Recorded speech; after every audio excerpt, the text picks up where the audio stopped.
Welcome back to That's Life with John Carver. This is episode number 357.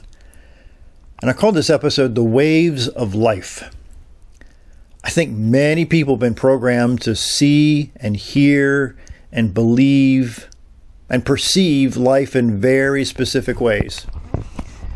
People who live in urban areas may not be able to perceive the life of a farmer, and vice versa. People who live near the Sahara Desert may not be able to comprehend what it's like to live in Alaska, and vice versa. There are others, however, who struggle with undoing what they were taught for many years after they discover information that counters what they thought was true.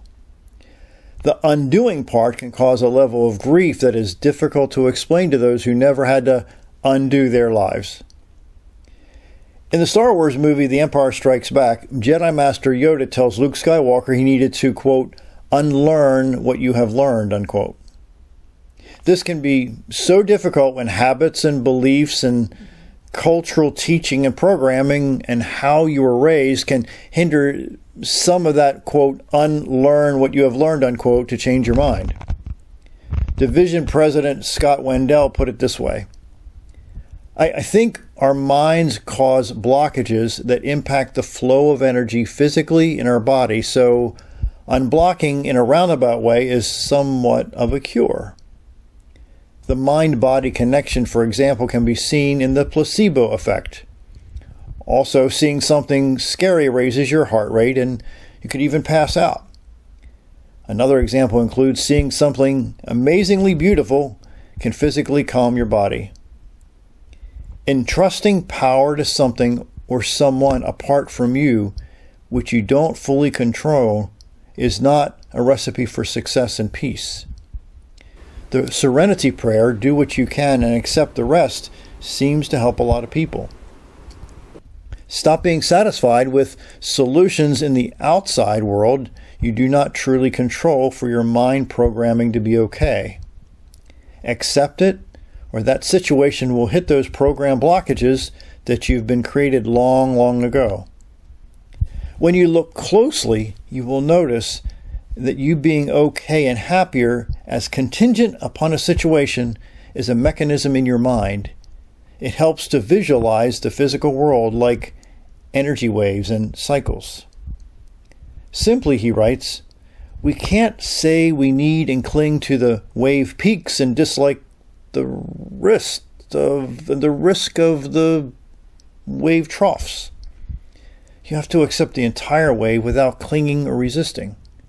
Easier said than done when something horrible happens and you believe you're entirely a physical being, a separate ego, not part of something larger that simply ceases to exist.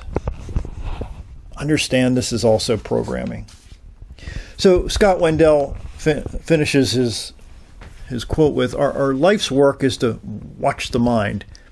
See it for the programming it is, and do what you can and accept what you can't easily control, ultimately realizing after watching enough that you're not your thoughts and your mind and your program, it is what you're aware of it.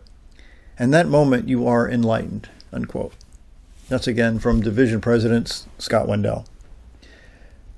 So I've discovered that my expectations about everything in life have been determined by what I thought should happen based on my beliefs and cultural teaching and programming throughout my life.